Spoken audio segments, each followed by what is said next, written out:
శుక్లాంబరధరం విష్ణుం శశివర్ణం చతుర్భుజం ప్రసన్నవదనం ధ్యాయేత్ సర్వవిఘ్నోపశాంతయేత్.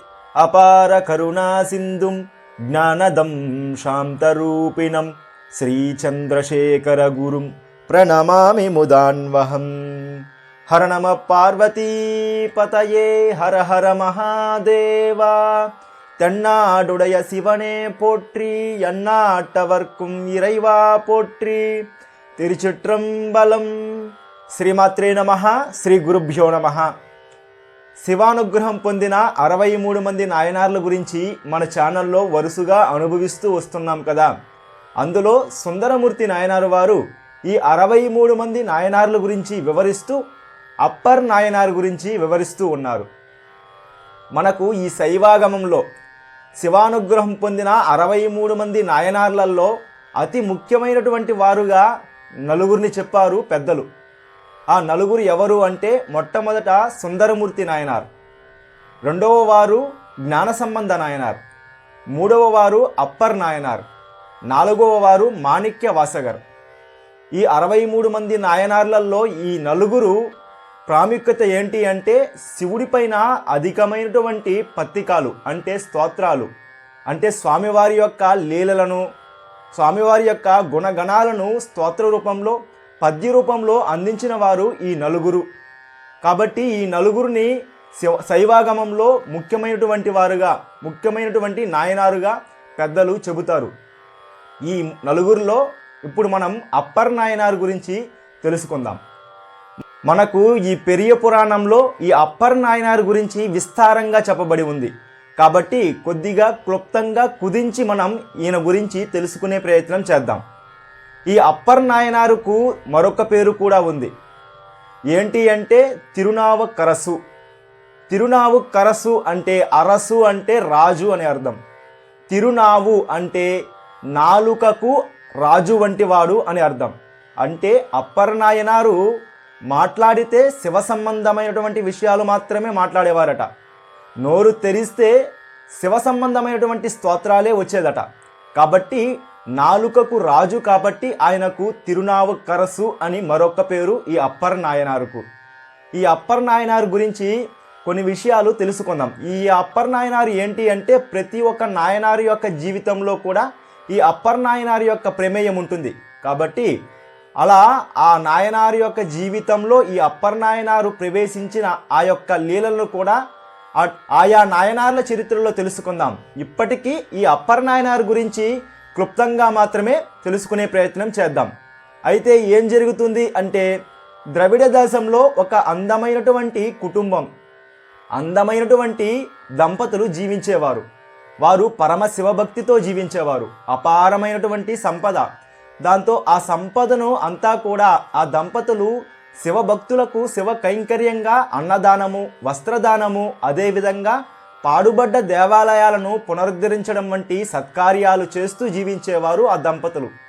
కొన్నాళ్లకు ఆ దంపతులకు 2 సంతానం కలుగుతుంది.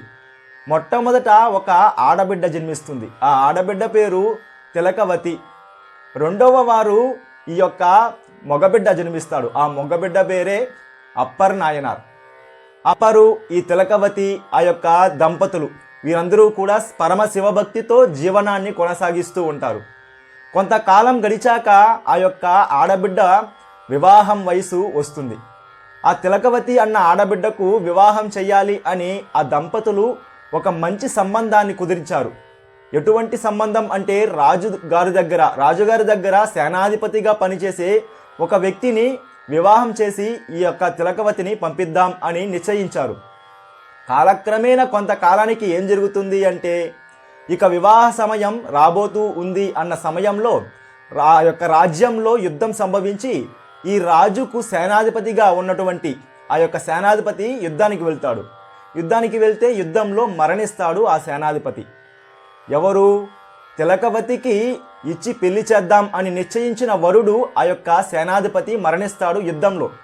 దీనిని తెలుసుకున్నటువంటి ఈ యొక్క దంపతులు ఎవరైతే ఉన్నారో, తిలకవతి అప్పర్ నాయనార్ యొక్క తల్లిదండ్రులు ఎవరైతే ఉన్నారో, వారు దిగులు చెంది తన యొక్క తండ్రి, తిలకవతి యొక్క తండ్రి మరణిస్తాడు.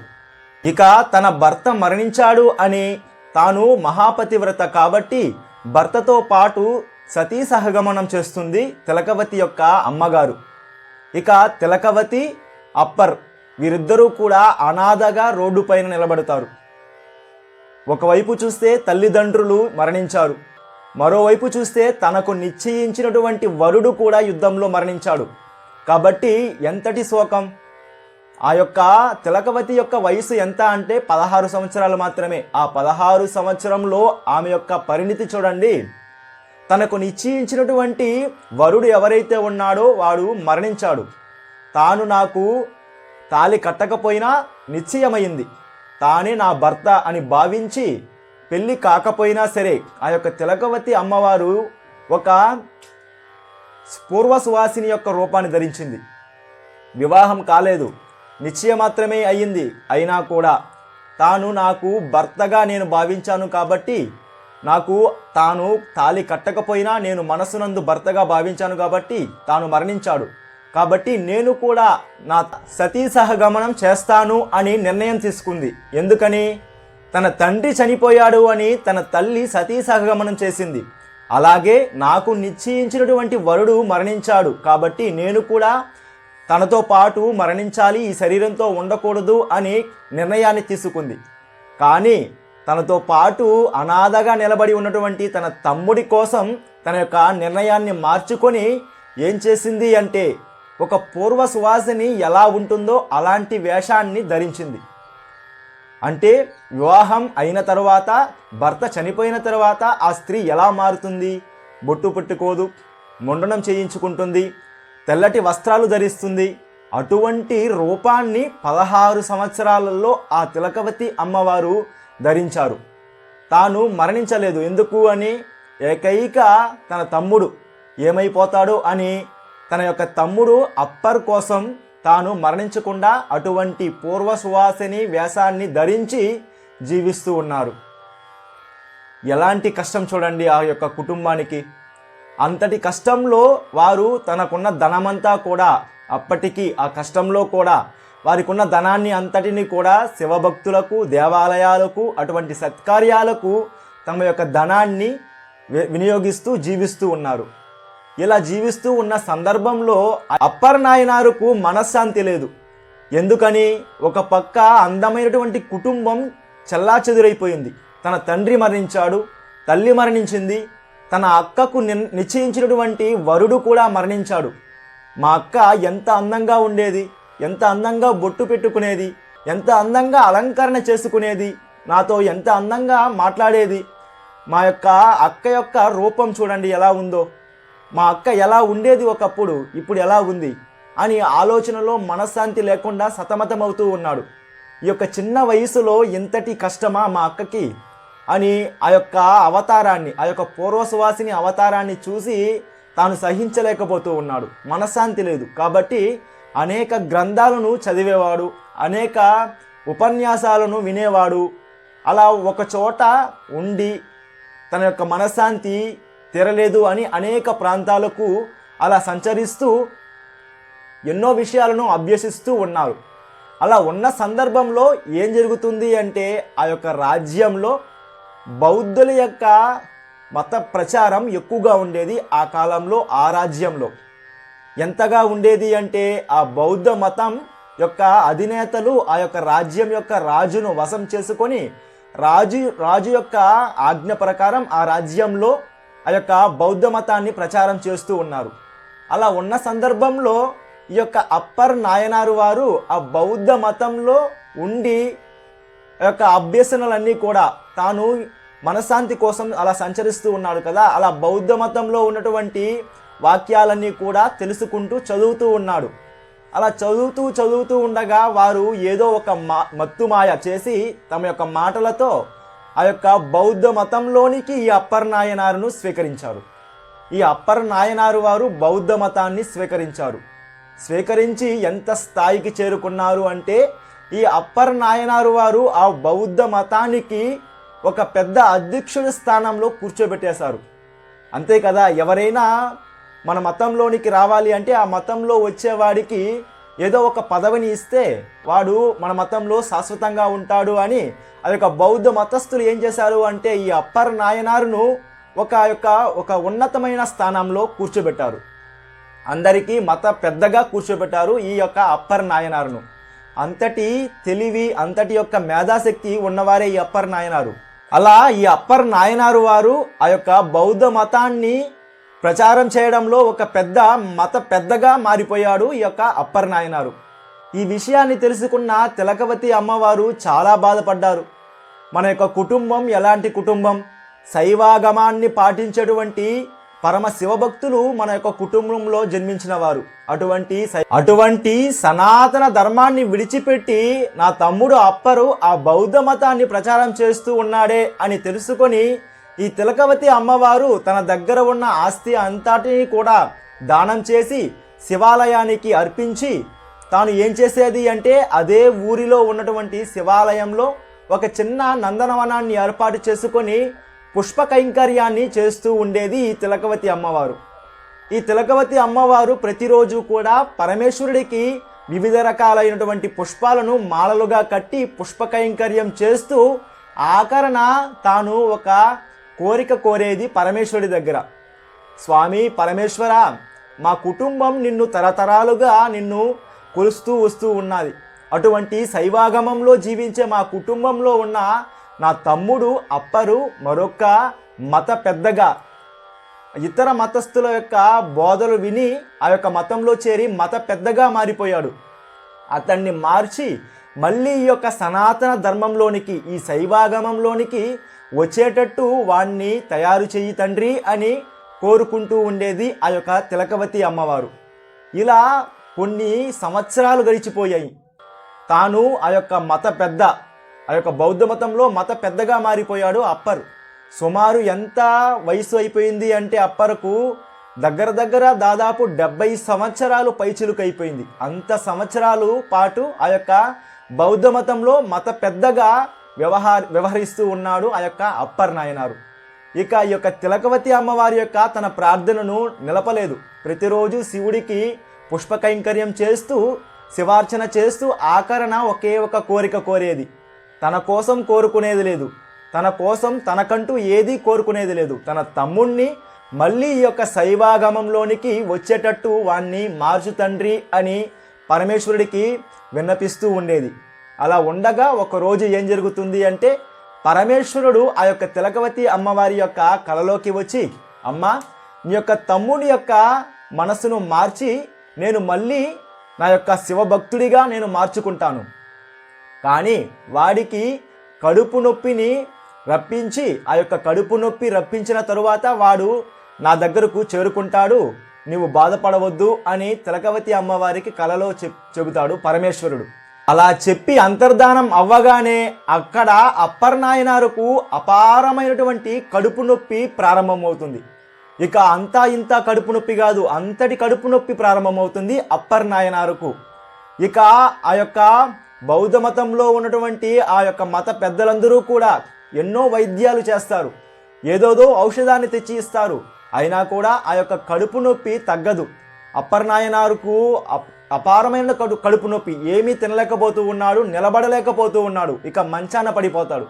మంచాన పడిపోగానే ఆ యొక్క బౌద్ధ మతంలో ఉన్నటువంటి మత పెద్దలందరూ కూడా ఏదేదో మంత్రాలు వేస్తారు, ఏదేదో ఔషధాలు తెచ్చి ఇస్తారు, కానీ అప్పర్ నాయనారుకు కడుపు నొప్పి తగ్గదు. ఇక ఆ యొక్క మత పెద్దలందరూ కూడా అప్పర్ నాయనారును విడిచిపెట్టి వెళ్ళిపోతారు. అప్పుడు అప్పర్ నాయనారు చూస్తారు, నేను ఈ యొక్క మతాన్ని ప్రచారం చేయడానికి ఎంత కష్టపడ్డాను, ఎంతగా నా యొక్క జీవితాన్ని అర్పించాను ఈ యొక్క బౌద్ధ మతాన్ని ప్రచారం చేయడం కోసం. నన్ను అందరూ కూడా విడిచిపెట్టి వెళ్ళిపోతూ ఉన్నారే, మా అక్క నాతో పాటు ఉంటే నన్ను విడిచిపెడుతుందా అని ఆ సందర్భంలో ఆయనకు ఆలోచన వస్తుంది. అలా ఆలోచన రాగానే ఆ యొక్క అప్పర్ నాయనారుకు వంటలు చేసే పెట్టేవాడు ఒకడు ఉన్నాడు పక్కన. ఆ వంటవాడిని పిలిచి, పలానా చోట మా అక్కగారు ఉన్నారు, ఇలా చెప్పు, నీ తమ్ముడికి అపారమైనటువంటి కడుపు నొప్పి, ఇక భరించలేకపోతూ ఉన్నాడు, ప్రాణాలు పోయేటట్టు ఉంది అని సమాచారాన్ని తెలియజేసి మా అక్కను తీసుకురా అని ఆ యొక్క వంటవాడిని పంపిస్తాడు ఈ అప్పర్ నాయనారు వారు.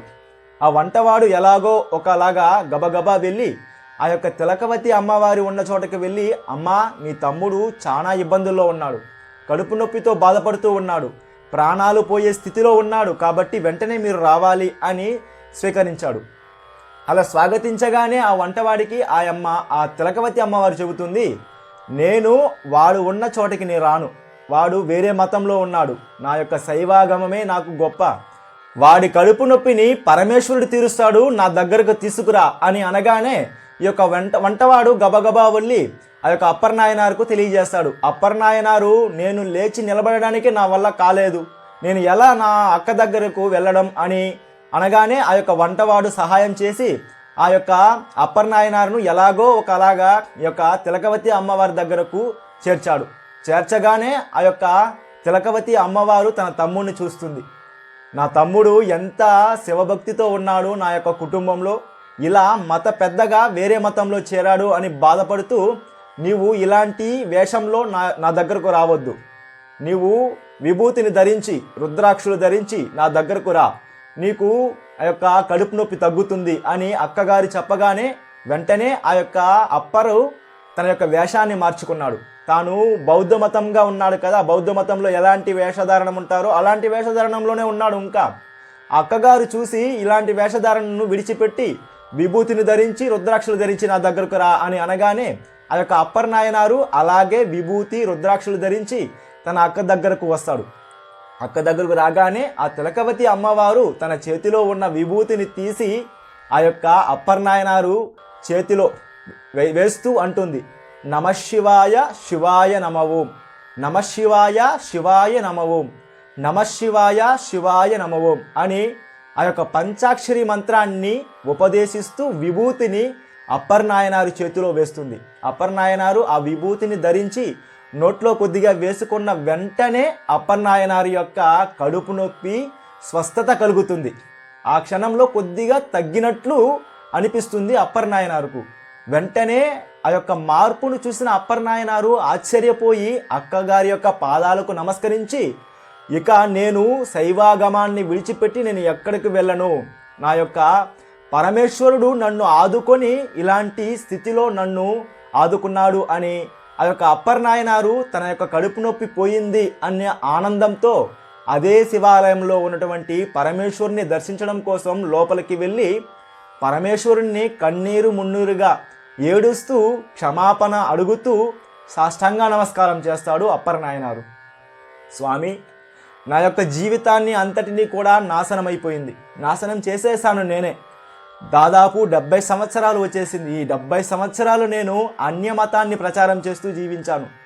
ఇకపైన ఈ శరీరం ఉంది అంటే అది నీ సేవ కోసమే, ఈ యొక్క వాక్కు నా కంఠంలో ఉంది అంటే అది నీ కోసమే అని తీవ్రమైనటువంటి భక్తితో తీవ్రమైనటువంటి దుఃఖంతో ఇన్ని సంవత్సరాలు నేను నా యొక్క జీవితాన్ని వ్యర్థంగా గడిపానే అన్న ఆక్రోశంతో భక్తితో బాధతో, స్వామి నేను ఇదే చెబుతున్నాను, ఈ శరీరం ఉన్నంత వరకు నీ యొక్క శివాలయాలను శుద్ధి చేయడమే నా పని, నా యొక్క వాక్కు ఉన్నంత వరకు నీ యొక్క స్తోత్రాలు నీ యొక్క ఆ యొక్క దయను పాటల రూపంతో పద్యాల రూపంతో స్తోత్రాల రూపంతో చెప్పడమే నా యొక్క జీవితం అని ఒక నిర్ణయాన్ని తీసుకొని ఆ క్షణం నుంచి అప్పర్నాయనారు ప్రతి శివాలయంలో తన యొక్క శారీరకమైనటువంటి కైంకర్యం ఏదైతే ఉందో ఒక చిన్న గడ్డిని కూడా విడిచిపెట్టకుండా భక్తులు నడిచి రావడానికి కావలసినటువంటి సకల సౌకర్యాలను ఏర్పాటు చేయడంలో తాను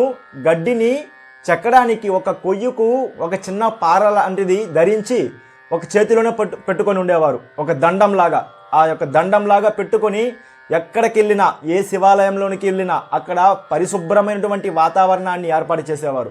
శారీరకంగా కష్టపడి ఆ యొక్క గడ్డిని మొక్కలన్నింటినీ కూడా చెక్కి శుభ్రపరిచేవారు.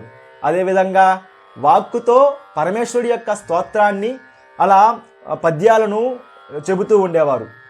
ఇలా చేయడం వల్లనే పరమేశ్వరుడు ఆయనకు మరొక పేరు పెట్టాడు. అప్పర్ అని పెట్టింది తల్లిదండ్రులు, పరమేశ్వరుడే పెట్టిన పేరు తిరునావుక్కరసు అన్న పేరు. నేను ముందుగానే చెప్పాను కదా, నాలుకకు రాజు అని. అలా నోరు తెరిస్తే పరమేశ్వరుడి యొక్క స్తోత్రం, తన యొక్క శరీరంతో పరమేశ్వరుడికి కైంకర్యం, ఇలా జీవించడం ప్రారంభించాడు అప్పర్నాయనారు వారు. అలా జీవించడంతో పాటు అనేక మంది శివభక్తులకు సేవలు చేస్తూ వారు సంచరిస్తూ ఉండేవారు ప్రతి శివాలయం నుంచి మరొక శివాలయానికి. ఇలా ఉండగా బౌద్ధ మతంలో ఉన్న మత పెద్దలు గమ్మునుంటారా? మన బౌద్ధ మతాన్ని వదిలేసి మళ్ళీ శైవాగమంలోనికి ఎలా వెళ్ళాడు ఈ అప్పరు, వీడిని దండించాలి, వీడిని చూసి మళ్ళీ ప్రజలు శైవాగమంలోనికి వెళ్తారు కాబట్టి వీడిని దండిస్తే ప్రజలు భయపడతారు. ఈ యొక్క మత పెద్దలందరూ కూడా ఏం చేశారు అంటే రాజుగారికి విన్నపించారు.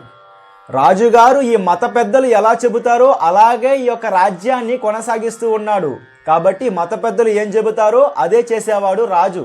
కాబట్టి ఈ బౌద్ధ మతస్థులకు అందరూ కూడా ఏం చేశారు అంటే, రాజుగారు మీరు అనుసరిస్తున్నటువంటి ఈ బౌద్ధ మతంలో ఏమీ లేదు అని వాడు అప్పరు మళ్ళీ శైవాగంలోనికి ప్రవేశించాడు, వాడిని శిక్షించాలి, లేకపోతే ప్రజలందరూ కూడా మళ్ళీ శైవాగంలోనికి ప్రవేశిస్తారు కాబట్టి వాడిని శిక్షించాలి అని అనగానే రాజుగారు ఎలాంటి శిక్ష వేస్తే ప్రజలు భయపడతారో అలాంటి శిక్ష మీరే వేయండి అని మత పెద్దలకు వదిలేశారు. వెంటనే మత పెద్దలందరూ కూడా ఏం చేశారు అంటే రాజుగారు ఆజ్ఞ, అప్పరును తీసుకురండి అని అనగానే అప్పరు వచ్చాడు. అప్పరు రాగానే ఈ యొక్క మత పెద్దలందరూ కూడా ఏం చేశారు అంటే నీటిలో సున్నం వేస్తే అది పెద్ద అగ్నిహోత్రంలాగా వేడిని వెదజల్లుతుంది ఆ యొక్క నీటిలో సున్నం కలిపితే. అటువంటి నీటితో కూడినటువంటి సున్నం యొక్క బావిలోనికి ఈ యొక్క అప్పర్ నాయనారును తోసేసి తాళాలు వేసేశారు. 4 రోజులయ్యింది. 3 రోజులు చూశారు. ఇక వీడు బాగా కరిగి యొక్క శరీరం అంతా ఎముకలు కూడా కరిగిపోయి ఉంటుంది ఈ అప్పరు అనేసి ఆలోచిస్తూ ఉన్నారు. కానీ లోపల పరమేశ్వరుడే తనకు రక్షణగా నిలబడి ఉన్నాడు. అప్పర్ నాయనారుకు చల్లగా ఉంది. ఆ యొక్క సున్నపు వేడి ఏమీ కూడా అప్పర్ నాయనారుకు తగలలేదు. ఆ యొక్క వేడి సెగలు కక్కుతున్నటువంటి బావి యొక్క తలుపులు తెరవడానికి ఈ యొక్క మత పెద్దల వల్ల కాలేదు. అలా తెరిచిన వెంటనే అప్పర్ నాయనారు అలా చల్లగా ఒక కొలనులో తామర పువ్వు ఎంత అందంగా చల్లగా కూర్చొని ఉంటుందో అంతటి అందంగా ఆ యొక్క సున్నపు నీటిలో అప్పర్ నాయనారు కూర్చొని ఉన్నాడు. ఎన్ని రోజులు? 4 రోజులు. అటువంటి వేడి కలిగినటువంటి ఆ యొక్క సున్నపు నీళ్లు అప్పర్ నాయనార్ను ఏమీ చేయలేదు. ఆ యొక్క వేడి సెగలు కక్కే సున్నపు నీటిలో కూర్చొని అప్పర్ నాయనారు పరమేశ్వరుడి పైన కొన్ని కీర్తనలు పాడారు. అలా పాడిన తరువాత బయటికి వచ్చేశారు. ఈ యొక్క మత పెద్దలందరూ కూడా చెబుతారు, వీడు శివుడి పైన భక్తితో ఇలా ఏమీ కాకుండా బయటికి రాలేదు, మన బౌద్ధ మతంలో ఉన్న మంత్రాలన్నీ కూడా బాగా తెలుసుకొని దాని శక్తితో ఇలా బయటికి వస్తూ ఉన్నాడు, వీడిని ఇంకా శిక్షిద్దాం అని ఏం చేశారు అంటే ఏనుగులతో తొక్కిద్దాం అని ఏనుగులన్నీ కూడా మదం పట్టిన ఏనుగులను తీసుకొచ్చి తొక్కిస్తూ ఉన్నారు ఆ యొక్క అప్పర్ నాయనారు పైకి. అప్పర్ నాయనారు ఏమీ చేయలేదు. ఏనుగులు అప్పర్ నాయనారుకు నమస్కరించి ఆ యొక్క మత పెద్దల పైకి వెళ్ళింది ఈ యొక్క ఏనుగులు. మళ్ళీ కూడా ఆ యొక్క మత పెద్దలు ఏం చెబుతారు అంటే ఆ యొక్క ఏనుగుకి ఏదో మంత్రం వేశాడు. ఆ మంత్రం ఎక్కడి నుంచి నేర్చుకున్నాడు అంటే మన బౌద్ధ మతంలో నుంచి నేర్చుకున్నాడు అని రాజుగారికి తెలియజేశారు. ఎందుకు అంటే రాజుగారికి సందేహం రాకూడదు కదా, కాబట్టి బౌద్ధ మతంలో ఉన్న మంత్రాలను ఉపయోగించే మనం పెట్టే పరీక్షలన్నీ కూడా తొలగించుకుంటూ రక్షణగా వస్తూ ఉన్నాడు ఈ అప్పరు అని రాజుగారికి తెలియజేస్తూ ఉన్నాడు. ఇక ఏమీ చేయలేక ఈ యొక్క మత పెద్దలు ఏం చేశారు అంటే ఒక పెద్ద బండరాతికి అప్పర్ నాయనారు దారాలతో బాగా కట్టేసి సముద్రం మధ్యలో తీసుకెళ్ళి ఆ సముద్రంలో పడేశారు. సాధారణంగా ఏమవ్వాలి, ఆ యొక్క బండ మునిగిపోవాలి అప్పర్ నాయనారుతో సహా. కానీ ఆ బండ ఆ యొక్క సముద్రం యొక్క జలం పైన తేలి ఏం జరిగింది అంటే ఒక తెప్పలాగా అది ఉపయోగపడుతూ ఆ తెప్పలాగా ఆ యొక్క బండ పైకి లేచి అప్పర్ నాయనారును ఆ యొక్క తీరానికి చేర్చింది. ప్రతి పరీక్షలో ఆ యొక్క అప్పర్ నాయనారు పరమేశ్వరుడి పైన అలాగే అట్టే మనసు కరిగిపోయేంత స్థాయిలో స్తోత్రాన్ని కురిపించారు. మనకు ఈ యొక్క శైవాగమంలో కనిపించే స్తోత్రాలన్నీ కూడా నేను చెప్పాను కదా, 4 శివభక్తులు అని. ఈ యొక్క 63 మంది నాయనార్లలో వారు ఎక్కువ చేశారు. ఎవరెవరు? జ్ఞాన సంబంధ నాయనార్, అప్పర్ నాయనార్, అదేవిధంగా మాణిక్యవాసగార్, అదేవిధంగా సుందరమూర్తి నాయనార్. ఈ యొక్క 4 నాయనార్లు ఎక్కువ స్తోత్రాన్ని అందించారు. అందులో ఈ అప్పర్ నాయనారు వారు అమోఘమైనటువంటి స్తోత్రాలు. అట్లా మన యొక్క మనసు, మన యొక్క ఎముకలు కూడా కరిగిపోయేంత స్థాయిలో స్తోత్రాన్ని అందించారు. మనకు అర్థం కాదు కానీ తమిళ్ అంత అద్భుతంగా ఉంటుంది ఆ యొక్క స్తోత్రాలు. అటువంటి స్తోత్రం చేస్తూ ఆ యొక్క బండపైన నీళ్ళపైన తేలుతూ తీరాన్ని చేరుకున్నారు అప్పర నాయనారు. ఈ విషయాలన్నీ కూడా రాజుగారికి తెలుస్తూ ఉంది. ఇక రాజుగారు నిర్ణయించుకున్నాడు, ఈ యొక్క మత పెద్దలు చెప్పేదంతా కూడా అబద్ధం, శైవాగమమ్మే, ఆ యొక్క పరమేశ్వరుడే ఈ అప్పర నాయనారును రక్షిస్తూ ఉన్నాడు అని రాజుగారికి తెలిసిన తర్వాత ఇన్ని పరీక్షలు పెట్టిన అప్పర నాయనారు ఏమీ కాలేదే, అప్పర నాయనారికి ఏమీ కాలేదే. కాబట్టి మన యొక్క సనాతన ధర్మమే నిజమైనటువంటి ధర్మం. కాబట్టి ఈ బౌద్ధ మతం అంతా కూడా డొల్ల అని తెలుసుకొని రాజుగారు ఏం చేశారు అంటే, ఈ యొక్క మత పెద్దలు ఎవరైతే ఉన్నారో ఆ యొక్క బౌద్ధ మతస్థుల యొక్క మత పెద్దలందరినీ కూడా శూలాన్ని ఎక్కించారు. శూలాన్ని ఎక్కించారంటే శూలంపై కూర్చోబెడితే ఆ శూలం కొద్ది కొద్దిగా దిగి వారి యొక్క ప్రాణాలు పోతుంది. అటువంటి శిక్షను ఆ యొక్క మత పెద్దలకు వేసి ఆ యొక్క రాజ్యాన్ని మళ్ళీ శైవాగమాన్ని పాటించే రాజ్యంగా ఆ యొక్క రాజు పరిపాలన కొనసాగించాడు. ఎవరి అనుగ్రహంతో? ఈ అప్పర నాయనారి యొక్క అనుగ్రహంతో రాజు మళ్ళీ ఆ శైవాగమాన్ని ఆ యొక్క రాజ్యంలో వెలసిల్లే విధంగా పరిపాలన కొనసాగించారు. తరువాత ఈ అప్పర నాయనారు ప్రతి దేవాలయానికి వెళ్ళి తన యొక్క కైంకర్యాన్ని, తన యొక్క శారీరకమైనటువంటి కైంకర్యాన్ని శుద్ధి చేయడం, అదేవిధంగా నోటితో స్తోత్రం చేయడం వంటి అనేక కార్యక్రమాలు, శివభక్తులకు శివ సేవ చేయడం, ఇలాంటి సేవలు చేస్తూ దేవాలయం నుంచి మరొక దేవాలయానికి, నగరం నుంచి మరొక నగరానికి అలా సంచరిస్తూ అలా వెళ్తూ ఉన్నారు. అలా వెళ్తున్న సందర్భంలో అనేక మంది నాయనార్లు ఎదురుపడుతూ ఉంటారు. అలా ఎదురుపడినప్పుడు ఆ నాయనార్ల యొక్క జీవితంలో ఈ అప్పర నాయనారు వారు ఎలాంటి లీలలు చేశారు అన్నది ఆ నాయనారు జీవితం వచ్చినప్పుడు తెలుసుకుందాం. అలా ఈ అప్పర నాయనారు సదా తన యొక్క జీవితం అంతా కూడా 74 సంవత్సరాలు అయిపోయింది వయసు. అంతటి వయస్సులో కూడా ఆ యొక్క అప్పర నాయనారు అనేక దేవాలయాలను దర్శిస్తూ అలా వెళ్తూ ఉన్నారు.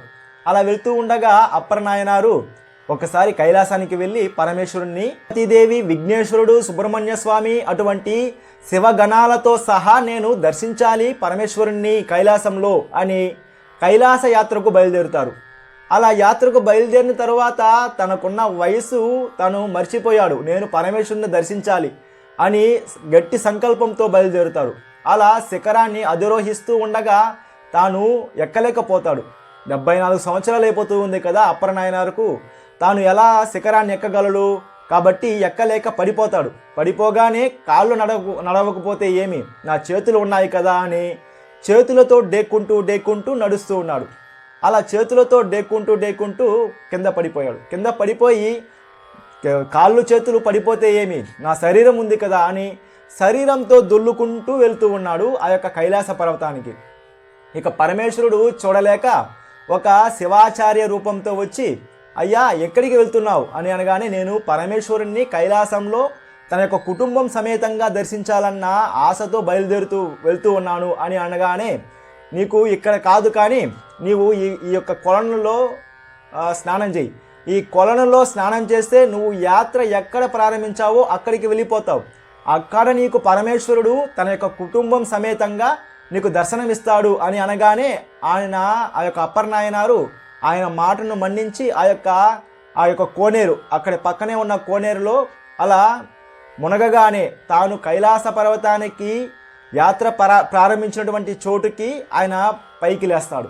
అలా పైకి లేవగానే ఆకాశ వీధులలో పార్వతీ సమేతంగా వృషభ వాహనం పైన ఆ పరమేశ్వరుడు శివగణాలతో సహా ఆ కైలాస పర్వతంతో సహా ఆ యొక్క అప్పర నాయనారు ఉన్న చోటకే వచ్చి పరమేశ్వరుడు దర్శనమిచ్చాడు.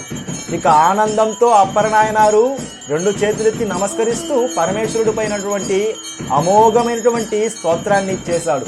చేసిన తరువాత పరమేశ్వరుడిని ప్రార్థిస్తాడు, స్వామి నీ యొక్క పాదాలు నా తలపైన పెట్టి నాకు దీక్షను ఇవ్వు స్వామి అని అనగానే పరమేశ్వరుడు సాక్షాత్తు తన పాదాలనే ఆ యొక్క అప్పర నాయనారు యొక్క తలపైన పెట్టి శివదీక్షను ప్రసాదిస్తాడు. అంతేకాదు తన యొక్క శరీరంలో శూలము, అదేవిధంగా నంది యొక్క గుర్తులను కూడా సాక్షాత్తు పరమేశ్వరుడే వచ్చి తన యొక్క భుజాలకు వేస్తాడు గుర్తుగా.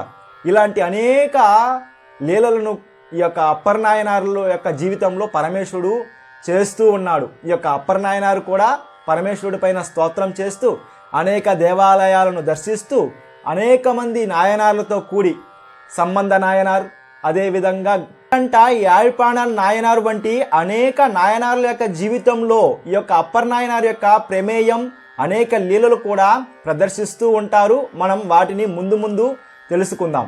ఇటువంటి అప్పర్ నాయనారు దగ్గర నుంచి మనం ఏం నేర్చుకోవాలి అంటే, తనకు 74 సంవత్సరాలు అయిపోతూ ఉన్నా కూడా తన యొక్క శరీరంతో శివ కైంకర్యంగా శివాలయాలను శుద్ధం చేయడం, తన యొక్క వాక్కుతో పరమేశ్వరుడి యొక్క స్తోత్రాన్ని చేయడం వంటి మంచి గుణాలను మనం కూడా అనుసరించాలి. మనం కూడా ఏదో ఒక సేవను పరమేశ్వరుడికి అర్పిస్తూ శివాలయాలను శుద్ధి చేయడం, వాక్కుతో శివస్తోత్రాన్ని చెప్పడం, ఇటువంటి సేవలన్నీ కూడా ఈ యొక్క అప్పర్ నాయనార్ దగ్గర నుంచి నేర్చుకోవాలి.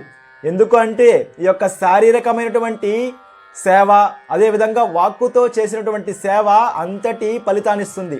చూడండి, మనకు ఆ యొక్క కైలాసానికి వెళ్ళి ఈ యొక్క అప్పర్ నాయనార్ దర్శిద్దాం అని అనుకుంటే సాక్షాత్తు ఆ పరమేశ్వరుడే కైలాసంతో సహా వచ్చి అప్పర్ నాయనారు ఉన్న చోటకే వచ్చి దర్శనమిచ్చాడు. ఎందుకని? తన యొక్క వాక్కు, తన యొక్క శారీరకమైనటువంటి సేవను అర్పించాడు కాబట్టి. అటువంటి అప్పర్ నాయనార్ యొక్క భక్తి, ఆ యొక్క సేవాతత్వం మనందరికీ కలగాలని అప్పర్ నాయనార్ యొక్క పాదపద్మాలకు నమస్కరించుకుంటూ అటువంటి భక్తిని మనందరికీ ప్రసాదించాలని ఆ పార్వతీ పరమేశ్వరుల యొక్క పాదపద్మాలకు నమస్కరించుకుంటూ ఉమా కాంతాయ కాంతాయ కామిదార్థప్రదాయినే శ్రీగిరీసాయ దేవాయ మల్లినాదాయ మంగళం. శ్రీమాత్రే నమః. శ్రీ గురుభ్యో నమః.